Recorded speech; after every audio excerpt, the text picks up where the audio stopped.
이런 분들 미국에 오시면 정말 큰일 납니다.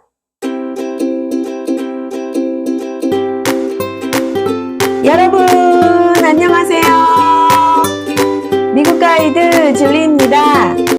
오늘은 미국에 대한 현실적인 얘기를 나눠보려고 합니다. 제가 미국에 오기 전에는 미국이 무엇이든 좋고 나을 것이라고 생각했습니다. 미국에서 살고 난 후에야 그것이 사실이 아니라는 것을 알게 되었는데요. 저의 지인분들 중에는 제가 오래전 미국에 대한 생각과 똑같은 생각을 하고 계신 분들이 계십니다. 여러분들 중에서도 그러한 생각을 하고 계신 분들이 계실 것 같은데요. 그러나 이렇게 미국이 다 좋을 것이다 라는 단순한 생각으로 미국에 오신다면 미국 생활 정말 힘들지도 모르겠습니다. 그래서 오늘은 어떠한 분들이 미국에 오시면 안 되는지에 대해 얘기 나눠 보려고 합니다. 미국에 오면 안 되는 경우 10위부터 1위까지 알아보도록 하겠습니다. 그럼 바로 시작합니다. 미국에 오면 안 되는 경우 10위. 친구 없이 못 사시는 분입니다.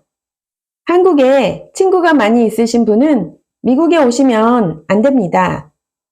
왜냐하면 미국에 오셔서 그 친구분들이 그리울 것이고 또한 미국에서 친구를 사귀기 전까지는 친구가 없어서 외로울 것이기 때문입니다. 또한 한국에서 사귄 친구는 오래전부터 아는 사이일 텐데 미국에서 친구를 사귀더라도 한국에 있는 친구가 그리울 수 있기 때문입니다. 미국에 오면 안 되는 경우 9위.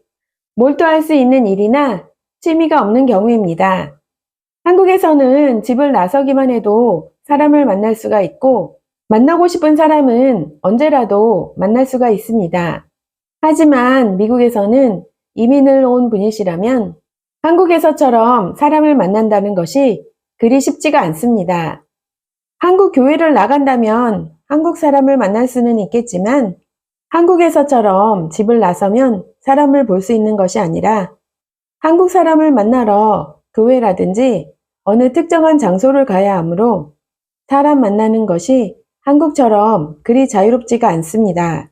그래서 미국에서는 외로움을 많이 느낄 수가 있는데요. 이때에 몰두할 수 있는 일이 있다면 크게 도움이 될 것입니다.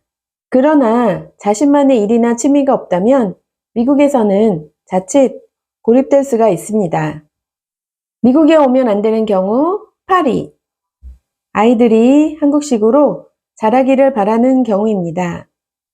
미국에 아이들과 함께 이민을 오는 경우에 아이들이 어릴수록 한국 문화는 잊게 되고 미국 문화에 익숙해지게 됩니다. 그러니 아이들이 미국 사람의 사고를 가지게 되는 것은 당연한 결과라 하겠습니다. 그러니 이민을 오시기 전에 아이들이 미국의 문화와 사고방식을 가진 사람으로 성장하는 것에 부모님들이 적응을 할 수 있는지 생각해 보는 것이 필요합니다. 미국에 오면 안 되는 경우 7위. 애들에게 영어 가르치려고 이민 오는 경우입니다. 이 경우는 앞에서 설명드린 상황과 연관이 된다고 말씀드릴 수 있겠는데요. 애들이 영어를 원어민처럼 하게 하고 싶어서 이민을 오는 경우에 아이들이 미국에서 교육을 받는다면 아이들이 어릴수록 원어민처럼 영어를 잘하게 되기는 하겠지만 한국 문화와 한국말은 잊어버릴 수 있습니다. 그러나 오로지 영어만 가르치기 위해 미국에 오셔야 한다면 미국에서 2, 3년만 살다가 한국으로 다시 귀국하는 것도 괜찮을 것이라 생각됩니다. 미국에 오면 안 되는 경우 6위. 외식을 좋아하는 경우입니다. 한국은 집을 나서기만 해도 음식점이 많이 있는데요. 음식 종류도 정말 다양해서 한식은 말할 것도 없고 요즘엔 외국 레스토랑도 한국 음식점만큼이나 쉽게 찾아볼 수 있습니다. 그래서 한국에서는 미식가가 정말 살기 좋은 곳입니다. 그런데 미국에서는 한국에서처럼 집을 나서면 갈 수 있는 음식점을 찾기가 쉽지 않습니다. 미국은 땅이 넓기 때문에 어디를 가든지 차를 타고 가야 합니다. 물론 도시는 다를 수 있겠습니다. 하지만 더욱이 도시는 음식 가격도 비쌀 뿐더러 음식값의 20%에 해당하는 팁을 주어야 합니다. 팁은 물론 도시뿐만 아니라 어느 곳의 음식점에서든 주어야 합니다. 그러니 미국에서 외식하는 것은 한국에서 외식하는 것보다 어렵고 비싸다는 것을 고려하셔야 합니다. 다음은 미국에 오면 안 되는 경우 5위. 한국 음식 못 먹으면 안 되는 분입니다. 한국 분들 대부분은 매일 한국 음식을 드셔야 하는 분일 것입니다. 저도 마찬가지인데요. 스테이크를 먹더라도 꼭 밥과 김치를 함께 먹어야 하는 토종 한국 사람이라 할 수 있겠습니다. 그런데 이런 분이 미국에 오신다면 조금 고생을 할 수 있습니다. 왜냐면 미국에서는 한국에서처럼 집 앞에 바로 한국 음식점이 있는 것도 아니고 한국마트도 차를 타고 가야 하는 경우가 대부분일 것이기 때문입니다.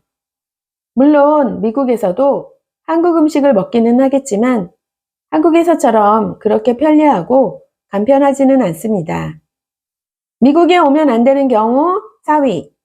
다른 나라의 문화에 적응하기 어려운 경우입니다. 미국은 세계 각국에서 온 사람들이 어울려 사는 곳입니다. 그러므로 세계 각국의 문화를 접할 수 있는 곳이기도 합니다. 그런데 사실 다른 나라의 문화를 배우고 적응한다는 것이 그리 쉽지만은 않습니다. 예를 들어 미국에서는 신발을 신고 집 안에 들어오는 것이 전혀 문제가 되지 않는데요. 미국 생활을 20년 하고 있는 저이지만 아직도 그에 적응하지 못하고 있습니다. 미국에 사시는 한국 분들 집에 가보면 집 안에서 신발 신는 것을 허락하는 분은 거의 없습니다. 그러니 미국에서 살려면 미국 문화 또는 다른 세계 문화에 적응을 하여야 하지만 그것이 그리 쉽지 않다는 것을 고려하셔야 합니다. 미국에 오면 안 되는 경우 3위. 운전 못하는 경우. 미국에서는 대도시를 제외하고는 대중교통수단이 없기 때문에 대부분 자가용을 이용합니다. 자가용이 다리나 마찬가지입니다. 그러니 운전을 못하는 것은 다리가 없다는 것과 비슷하다 하겠습니다. 운전을 못한다는 것은 어디든 갈 수가 없고 집에만 있어야 한다는 것을 의미합니다.